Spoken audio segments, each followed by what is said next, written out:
Today, I welcome John Graham to the show, where we're going to be talking about self confidence, emotions, mindset, and much, much more.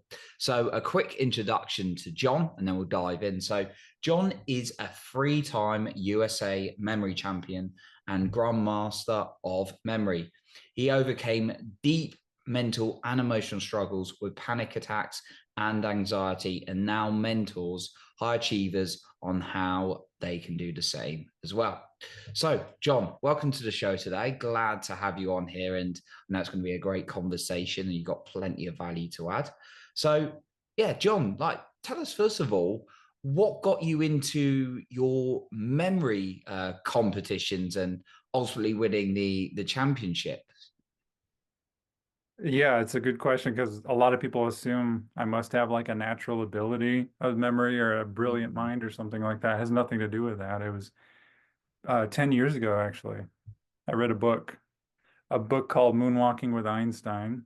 It's an mm, incredible book, and it talked about these people, ordinary people, who learn memory techniques and like how to perform mental feats and how to, make associations and use their imagination to memorize insane amounts of information, like memorizing a deck of cards mm. within a couple minutes or a minute or even less than a minute.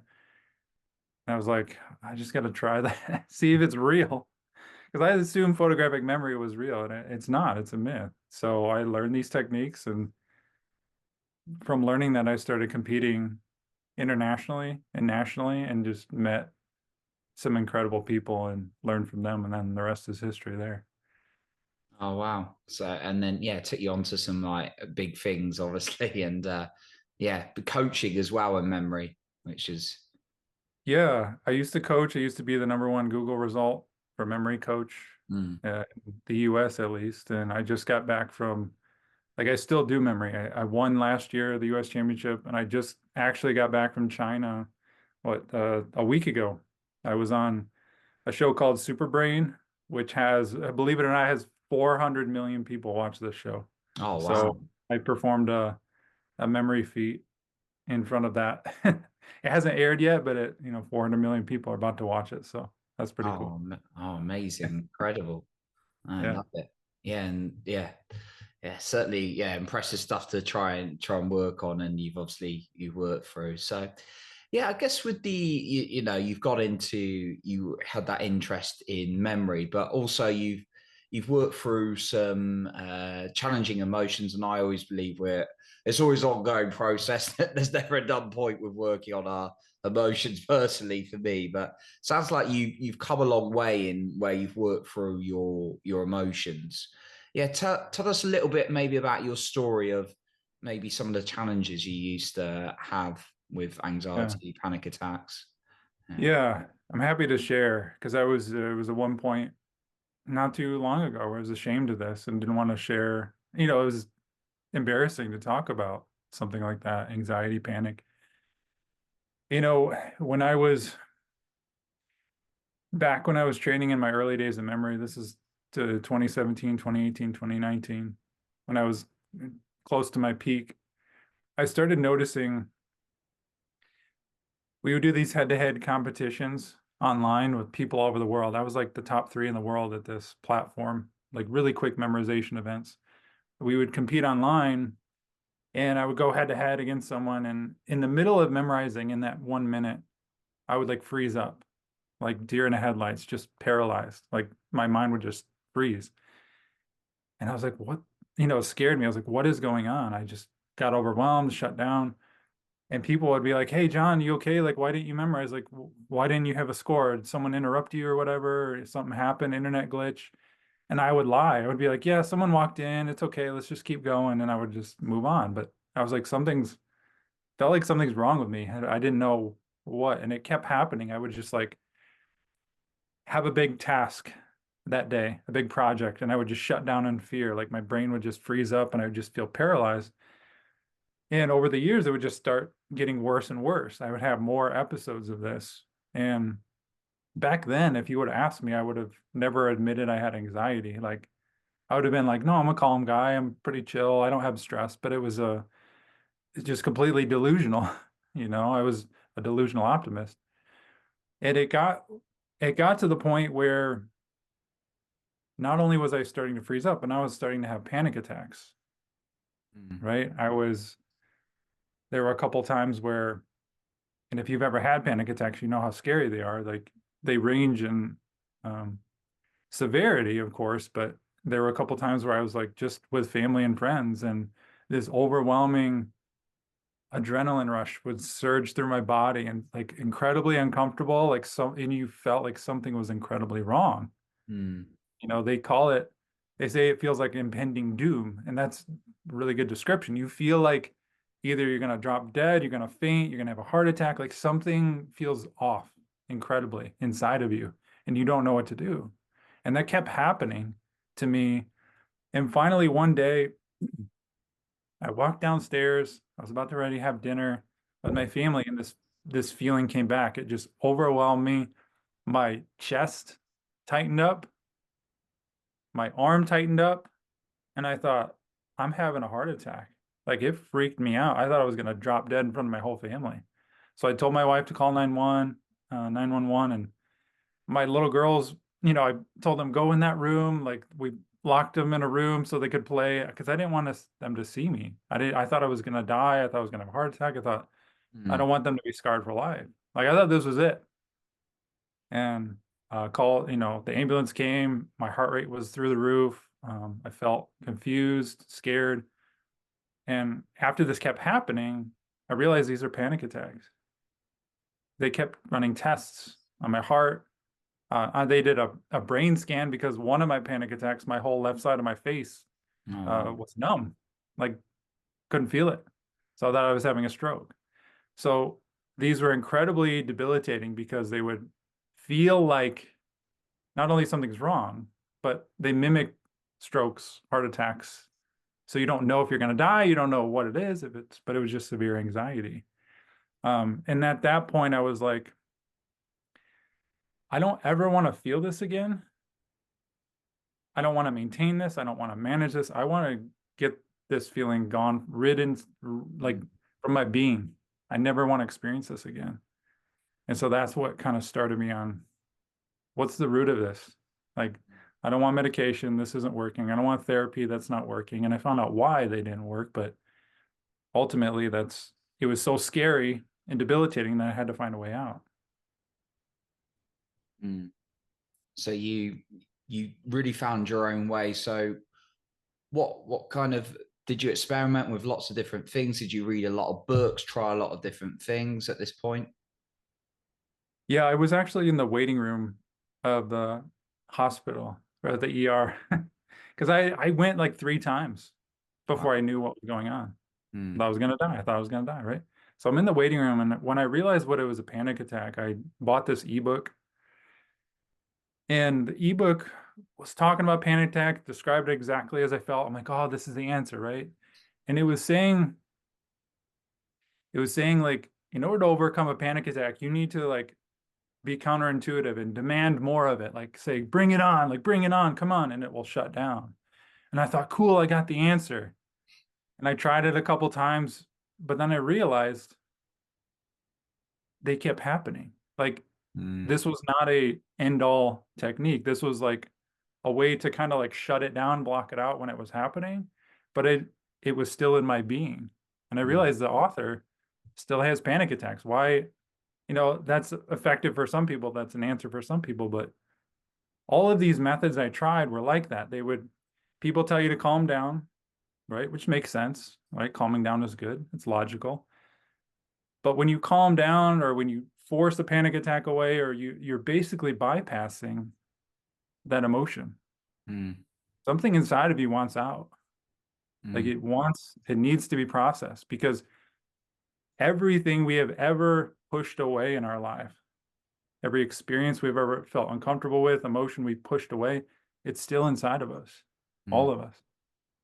And so when this stuff comes up, if you try to say, bring it on, give me more, like, and you're pushing it away or you're fighting it or you're trying to manipulate it or you're trying to focus on your breath, any of those tactics, you're using your mind to fight your mind. You Yeah. can't end panic attacks with your mind because control is the issue. Your mind is conditioned to control your environment and internal things, to manipulate, to force things, to make them so that things feel good to you, right? So the antidote, the release of this is not in the mind. This is more of an emotional issue and releasing the control that the mind has. So when I realized that, that's when the real journey started. And I started figuring out intuitively and with some help how to actually release a lot of this trapped emotion that's causing this. So you found, was it a particular like emotion that had been like trapped over time, or a significant event, or a build up of multiple things did you kind of discover as you went on? I believe most of what was underneath my anxiety was anger. And you know, people might be listening to this and be like, those are two different emotions, but underneath anxiety are other emotions. Because think about this for a second. Anxiety, what you're doing with it, when you feel anxiety, you're trying to think ahead, plan ahead to try to make things okay, right? You're worrying ahead of time to try to manipulate your environment or your schedule or your day to make sure things align the way you want them to feel good, right? But the reason you have anxiety is because you're afraid of things that won't make you feel good. You're afraid of moments that will poke you, right? That's what I call it. You're afraid of moments that might make you angry or upset or frustrated, right? So you protect yourself from all this, like Pandora's box trying to release from your body. So for me personally, there was a lot of anger, rage, frustration from my life. Partly because of my conditioning. You know, we all have conditioning of the mind. I was very much a perfectionist, want to do well type of person. And the reason I think I built up so much anger was because I was the nice guy.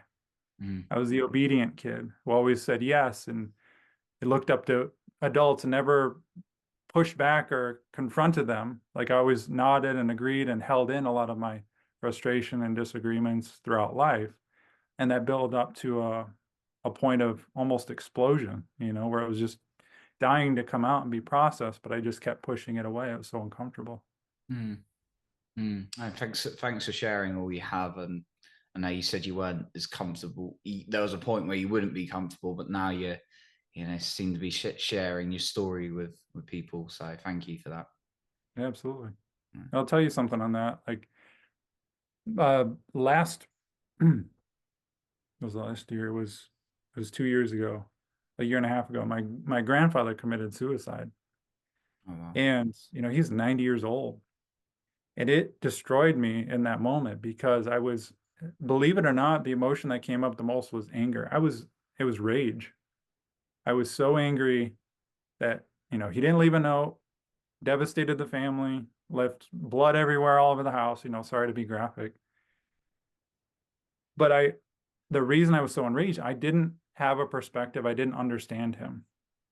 I wanted to be righteous, right? The reason I felt so much dissonance there is because I didn't understand his perspective. And the reason I share that is because that's the antidote for a lot of this emotion. We have so much resistance to life and other people because we don't understand them, and we don't put ourselves in their shoes to understand their perspective, not from a right or a wrong, right? It has nothing to do with being right or wrong. So I was pissed off for 2 months at him, like enraged, and it was affecting me. Like it brought up more anxiety, it brought up more turmoil. I just couldn't focus, right? And it actually happened right before I won my second national championship.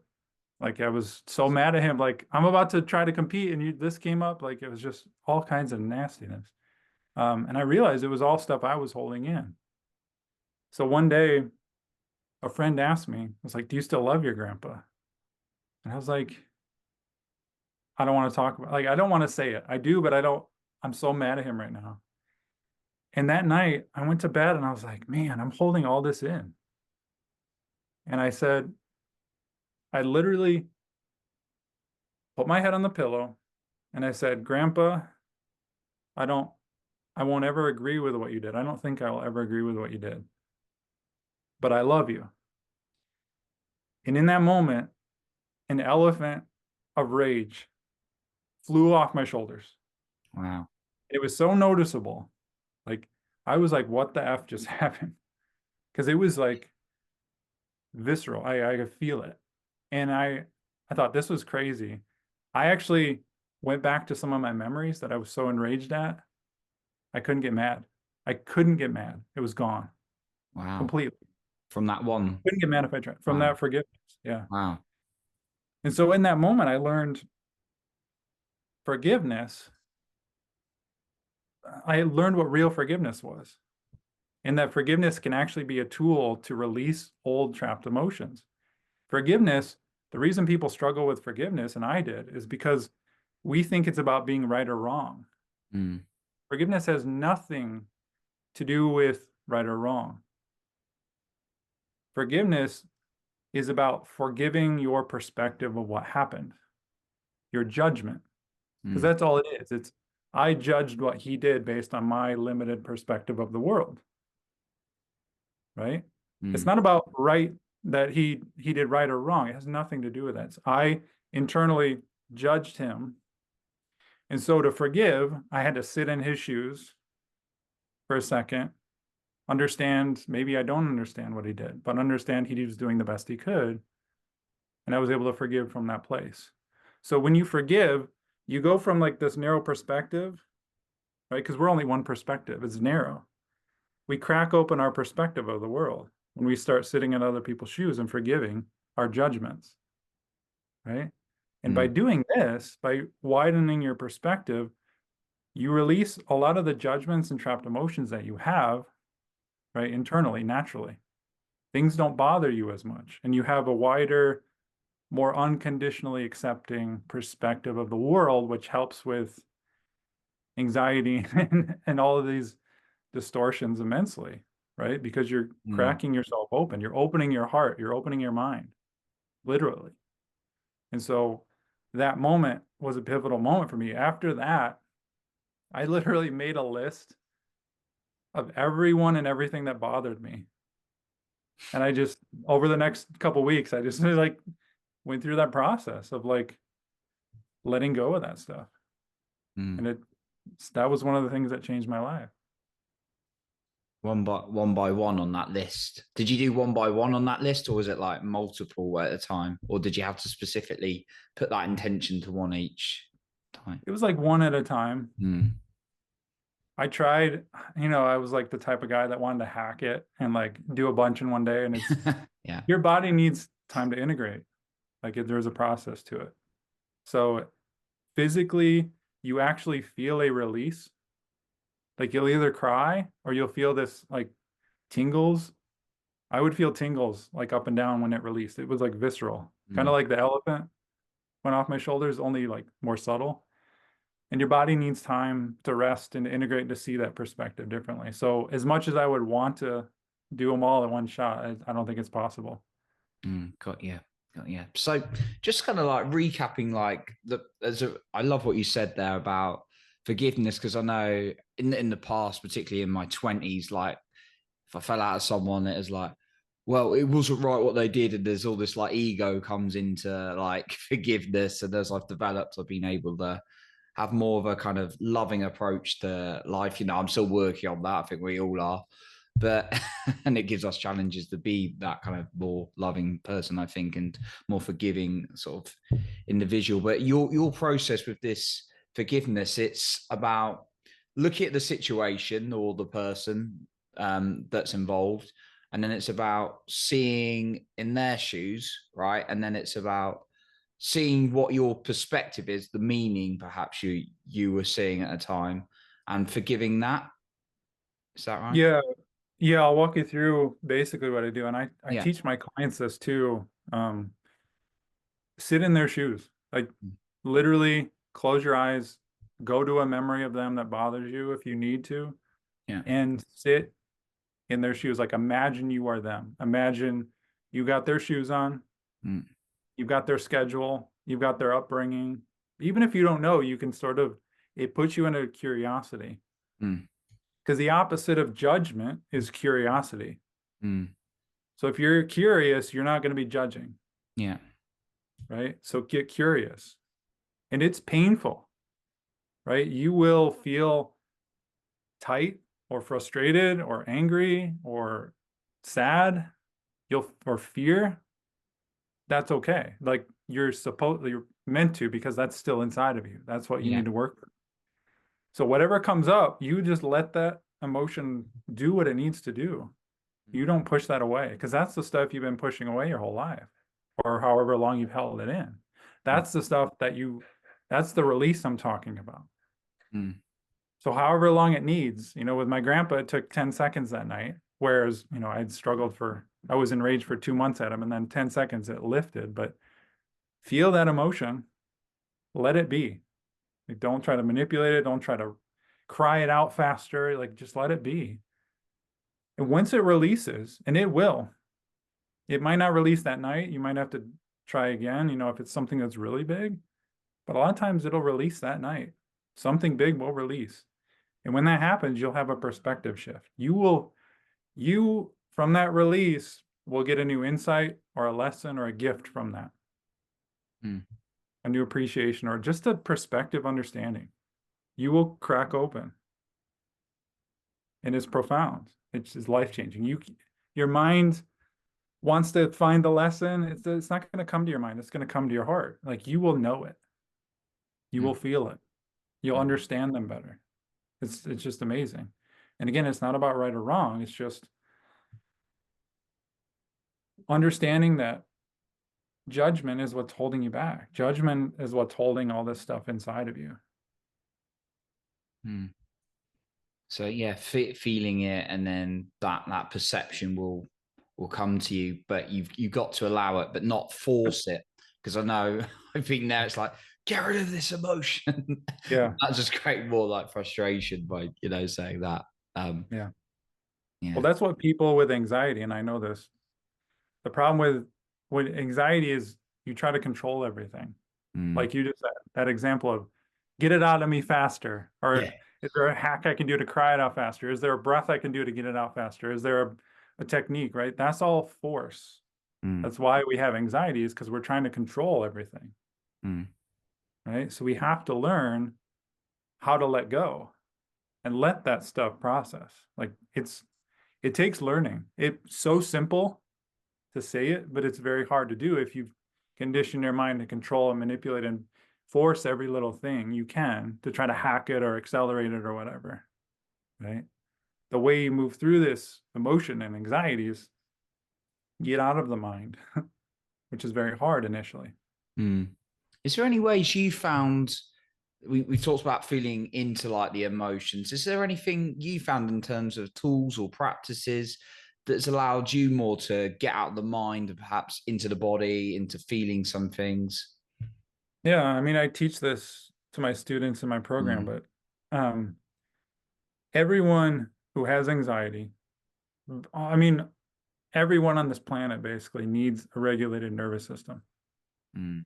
And if you have anxiety or you're overthinker, you procrastinate, you're overwhelmed, which I was, and still have those tendencies show up from time to time, you need a regulated nervous system. Yeah. Like, there's no negotiating that at all. Because what that really means is most of the time, if you're in anxiety, you always feel like you have to be doing something. Mm. I always have to be productive. Even when you're sitting down for lunch, you're thinking ahead. Even when you're sitting in a movie, you're trying to plan the next day. Like, you're always doing in your head Mm. or doing, right? That's essentially anxiety. That's this overactive nervous system, sympathetic nervous system. Mm. What we have to do is we have to shut that off and rest and repair. And that doesn't just mean a good night's sleep. Right? Everyone knows they need sleep. I'm not talking about that. I'm talking about turning off the activation of your nervous system. And I have a practice of basically, I've learned this from a couple other people, of laying down in bed flat and just surrendering the weight of your body, releasing all of your muscles, big muscles, little muscles, up and down, relaxing your breath, and just letting whatever happens happen.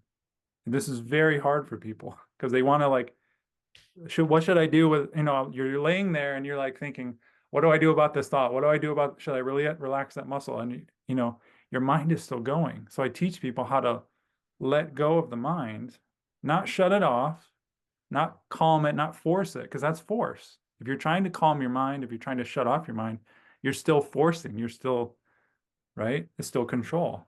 Mm. So we have to completely let go so that our nervous system comes back into balance and we're regulated. And when you're regulated, you're more present, grounded, but you can process massive amounts of emotion and voltage naturally because your body is relaxed. There's no tension, right? If you're tense, right, which I was very tense when I had anxiety, I had tension, headaches, you know, shoulders, neck, scalp, jaw was like tight. That means you're holding stuff in. You're literally holding trapped emotions in your body, right? So we need to relax that. We need to release that so our body can work properly. And so I teach that. That's number one. Like that's a necessary thing for pretty much anyone. And, you know, I'll say this, a lot of people think like just taking a bath will help or, you know, a massage, and those are good. Like, I'm not saying those are bad in any way, but what I'm saying is how many times do you take a bath and your mind's running? You're still in sympathetic nervous system. How many times you know, you take you get a massage, but the massage will help relax your muscles, but it's not getting to the real root of why you keep tensing up, right? But you're holding in all that emotion. So I believe, like I'll say this to anyone, I believe the method I teach is the best way to balance your nervous system. Because people try all kinds of things, not that they don't work, but I think what I do is just incredibly effective and as quick as you can do it without trying all these other, you know, fun things. Yeah, no, that's beautiful. I love that. Like trying not, I think particularly with anxiety, when trying to not to push it and or not trying to force it. It's about allowing it, you know. And then I like what you talked about, lying on your back, a really, really good technique. It's interesting. I'm doing breath work. We talked about breath work. I've done, you know, quite a bit, but I was doing not an expert or practitioner by any means, but just my experiences with it and just the times when I'm just trying to think about like the breath and I'm just like, right, I need to release this. This is what I want to release. This needs to happen rather than just those experiences where I'm just like, okay, let's breathe. Oh, let's feel into the body. And then just things naturally release, things come up as they're meant to. That's what I personally found with breath work relating to similar to what you said. That's a perfect example is we're like, what do I need to do here? What can I do better? What do I need to let go of? I want this to happen, right? That's such a mind thing, right? That's such a conditioned thing in all of us who had anxiety. That's what's holding the anxiety in is that conditioning. That's why you can't get to the root and release anxiety or panic attacks by using, you know, mental techniques because it's limiting. Your mind is actually the issue, but it's beyond it. So letting go, like how do you let go of something, right? If I'm holding a balloon, how do I let go of it? Of course, I open my hand, but I relax my muscles. I release all control of my muscles. And so in order to release your mind, you have to release all of your muscles and release your mind. And it will recondition you to let go of that. I like that analogy of, yeah, letting go of the balloon. It's a great example.